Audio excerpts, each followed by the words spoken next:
Indian rhythms, they breathe, they shift, they move you into a trance, they open other worlds. And so that is the theme of the poem. You start from 0 and you go to 1. That's funny.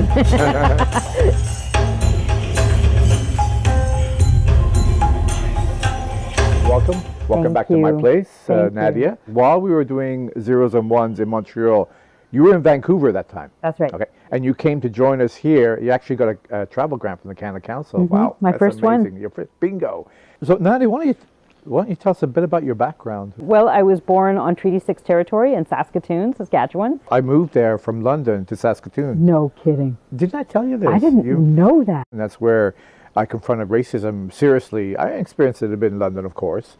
But I had a lot of white friends in London, though. And then I went to Saskatoon. I was practically the only kid of color in my school, and I got the crap beaten out of me for years. And burning skin came from that experience. How did we get involved? How did this all happen?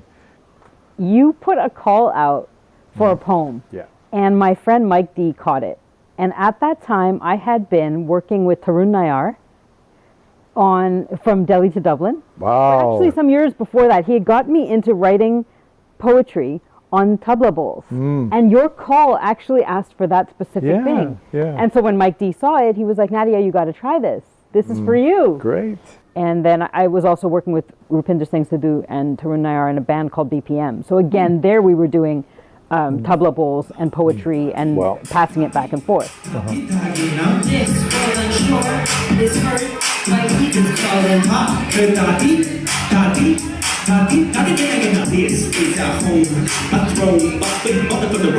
Conicals. They don't mean anything, but they're the striking of the fingers on the drum. Takadimi, takatakita. Takita dinagina, scale economy wina. That's it. That's one of my favorite lines. Wow. Yeah. It's nice to hear it again. Yeah. And actually that poem for me, at that time was one of the most complex things I'd written. There's a lot of story in it. There's a lot of through lines. It's my whole politic. It asked me to do something at a different level. And there was no part of me that thought I would be the one to be accepted. I went to different writing sites, specifically those that South Asians might be interested in. And I received a number of different poems, but they were just all too nice. And I didn't want nice. And then what I think is very interesting, Nadia, is you did not send me the poem written. You sent me an MP3. Yeah. You sent me your voice because, yes, this is spoken word. It blew me away listening to it. Look how big you are, how far you've come. Tom, thump, with your thumb in the plum. Yeah, amazing. Please mind the gap between map and trap, precision, attack, sustain. Whose game? Whose game? Pickings of the viral change. Look how quickly we have all rearranged the zeros and ones.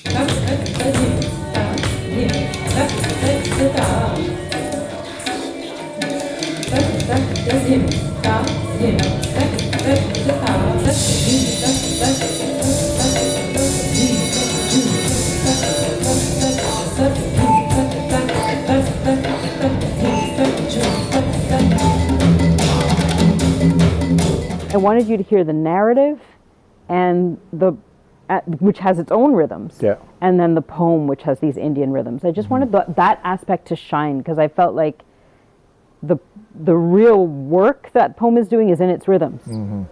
It's through that disturbing of the 4/4, that's this sort of technological expectation, right? Whereas Indian rhythms have this, they breathe, they shift, they move you into a trance, they open other worlds. And so that is the theme of the poem. So I needed you to hear it. Absolutely, yeah, because that's my interest in Indian music and Indian dance. It's not just the 2/4, the 4/4. You go into 5, 7 rhythms and complex rhythms that can really shift and change and surprise, as opposed to getting into this kind of repetitive track and tram that we're all used to in Western style music. That's right. Yeah. I'm wondering how this experience affected or influenced you. It was as huge. well. Yeah. That was a really big moment for me. And to feel like this work that I'm doing that is so quirky and personal could mean something to someone else. I really think of that moment as a real turning point for me.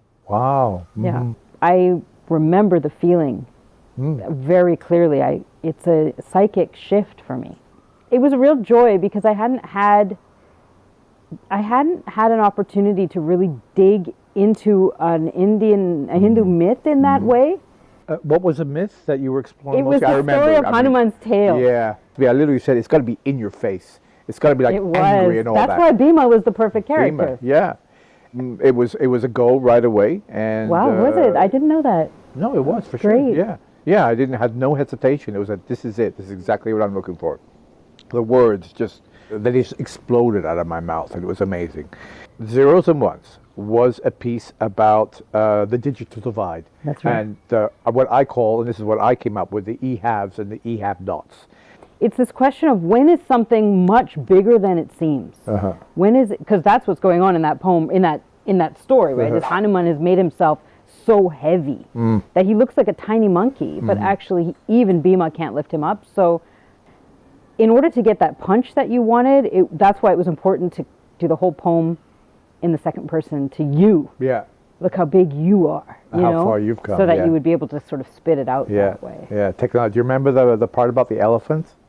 Oh yeah, that's Edison's elephant. Yeah. So Edison electrocuted an elephant in Times Square to prove the existence of electricity. Yeah, and that overblown punch. I mean, now in 2021, we can see, Bezos is a trillionaire, and you see this massive overblown punch. Exactly. Them going up into space. It's just like the elephant again. It's like the number of people you could feed with that, and the amount of help you can do to you can actually pay your people decently. Anyways, we're not going to go into that. On my perspective, my first trip to India was 1994. Like, nobody had cell phones back then. And then I go to India again 10 years later, and the vegetable seller in the corner, he has a cell phone, now. Everybody's sort of having it. The prevalence, the encroachment of Western influence. Well, this is another theme that's in that poem that you're reminding me of now is the Coca-Cola and how it flooded the water tables. Yeah. And so we think about technology as the machines themselves, but then you realize it's actually also this whole manufacturing. Like, you remember Coca-Cola used to be illegal in India.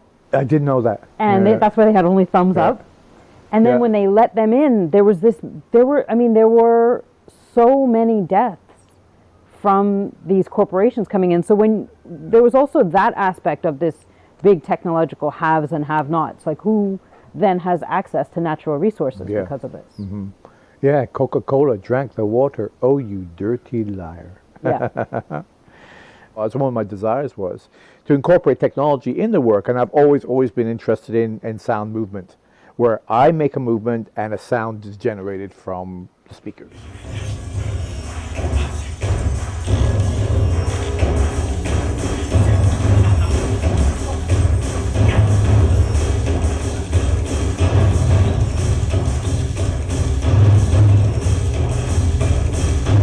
They're actually bodang balls, Chinese bodang balls for massage. It had nothing to do with Indian attire, Indian bells whatsoever, but I thought they looked very, very high tech.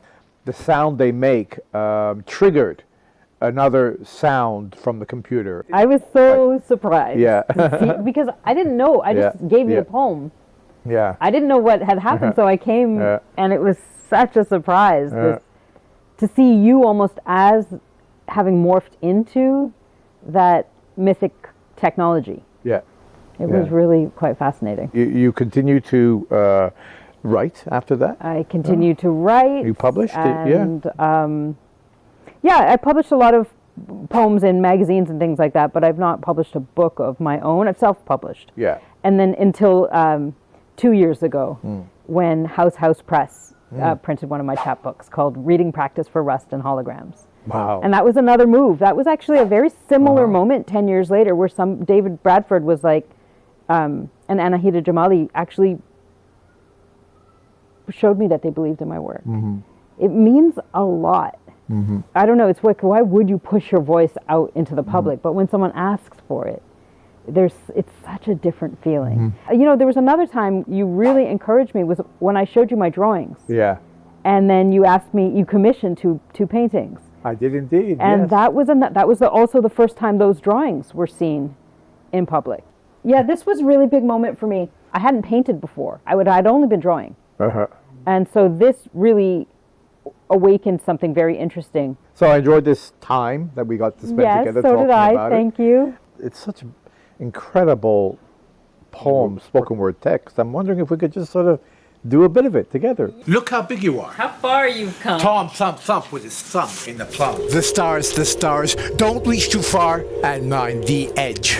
Please mind the gap between map and trap, precision, attack, sustain. Who's gain? Who's gain? Pickings of the viral change. Look how quickly we have all rearranged the zeros and ones. Dum-dum, da-da, crittity tata, please save me from the zeros and ones. Come save us, tata, from the heroes and drums. The deep breathing of lungs. Now we're hanging from the hairs of our cubicle squares. Formula sum of the parts left behind from a safeguard divine. Breath, lungs, face, time, dada. Please save us from tata, crittity tata. Commitment, work ethic, where does it all get us? NRI breathless, Tati Gina Gina, scale economy a winner. Failure to provide the Dina Gino Tom thump with his thumb in the plum.